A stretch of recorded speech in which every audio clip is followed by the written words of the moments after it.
Bonjour à tous, bienvenue dans Regard biblique. Avec vous frère Emmanuel, aujourd'hui, nous abordons un sujet fascinant qui dit, le Saint-Esprit est-il une puissance ou une personne divine? Je suis ici avec notre invité spécial, frère Jean-Pierre Gentil. Frère Jean-Pierre, selon la doctrine chrétienne, comment est défini le Saint-Esprit? Bonjour chers amis internautes, bonjour frère Emmanuel, et merci pour cette question. Selon la doctrine chrétienne, le Saint-Esprit est considéré comme la troisième personne de la Trinité, représentant la présence et l'action de Dieu dans le monde.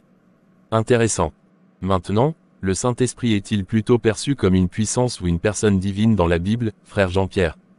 En fait, la Bible décrit le Saint-Esprit comme une personne divine à part entière, capable d'interagir de manière personnelle avec les croyants. Fascinant. Et comment est-il décrit dans les Écritures saintes, frère Jean-Pierre? Le Saint-Esprit est décrit comme un consolateur, un guide, une source de sagesse et de discernement. Le rôle du Saint-Esprit dans la vie des croyants est-il déterminant, frère Jean-Pierre? Absolument, frère Emmanuel. Le Saint-Esprit guide, enseigne, console et transforme les croyants.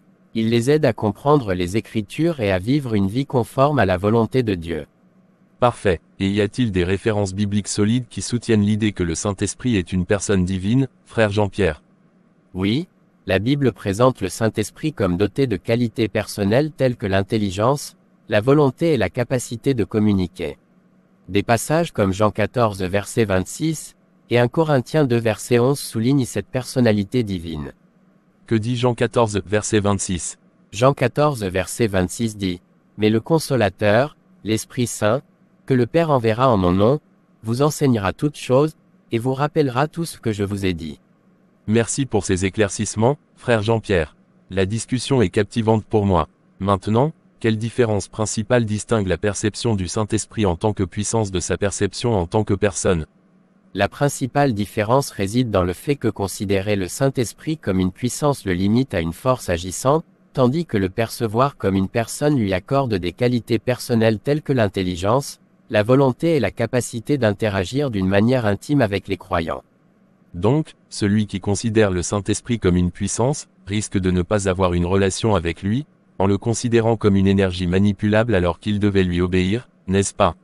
Oui, c'est exact. Intéressant. Comment la relation avec le Saint-Esprit peut-elle influencer la vie spirituelle d'un chrétien, frère Jean-Pierre? La relation avec le Saint-Esprit peut transformer profondément la vie spirituelle d'un chrétien, en apportant bonnes directives, réconfort, sagesse et paix. Par exemple, il y a un verset dans le livre de Romains qui dit « Le royaume de Dieu, ce n'est pas le manger et le boire, mais la justice, la paix et la joie, par le Saint-Esprit. » Donc, le Saint-Esprit donne la joie, la paix. De ce fait, elle permet une connexion personnelle avec Dieu et une croissance spirituelle continue. Poursuivons sur l'impact de la compréhension du Saint-Esprit en tant que personne divine. En quoi cela affecte-t-il la prière et la méditation, frère Jean-Pierre?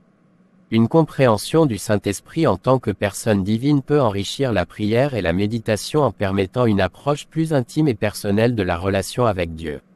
Cela peut conduire à une profondeur et une sincérité accrue dans la communication avec le divin. En plus, le Saint-Esprit aide le croyant dans la prière quand celui-ci est en faiblesse dans sa demande à Dieu. Très bien frère Jean-Pierre, nous allons observer notre pause traditionnelle. Après la pause, nous continuerons avec notre débat. À tout de suite. À tout de suite.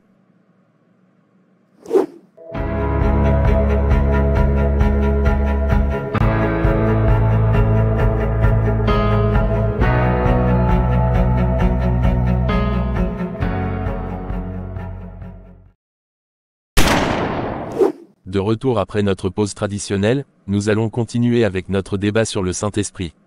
Comment les premiers chrétiens percevaient-ils le Saint-Esprit, frère Jean-Pierre? Les premiers chrétiens considéraient le Saint-Esprit comme une présence vivante et personnelle de Dieu parmi eux, les guidant, les fortifiant et les équipant pour leur mission dans le monde. Leur relation intime avec le Saint-Esprit était fondamentale pour leur foi et leur témoignage. Très bien. Passons maintenant aux attributs du Saint-Esprit en tant que personne divine, frère Jean-Pierre. Quels sont les attributs divins du Saint-Esprit? Le Saint-Esprit est éternel selon Hébreux 9 verset 14. Il est omniprésent Psaume 139 versets 7 à 10. Il est omnipotent Luc 1er verset 35. Il est omniscient 1 Corinthiens 2 versets 10 et 11. En plus, Il est aussi créateur selon Job 33 verset 4. Il donne la vie, Jean 6 verset 63.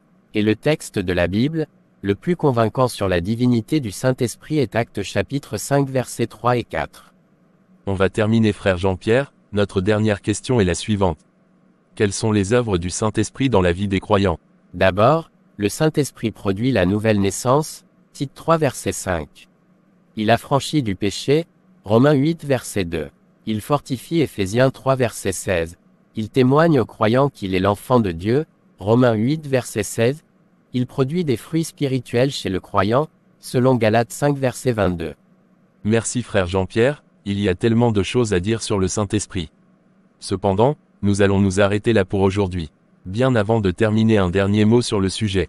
En guise de dernier mot, je dirais que le Saint-Esprit n'est ni une puissance ni une énergie, elle est une personne divine au même titre que le Père et le Fils. Il faut l'obéir pour ne pas l'attrister, car c'est lui qui va vous aider à grandir spirituellement. Merci frère Jean-Pierre d'avoir participé avec nous. Merci aux internautes de nous avoir suivis. À bientôt pour une nouvelle émission Regard biblique sur CCMGV TV. Demeurez bénis.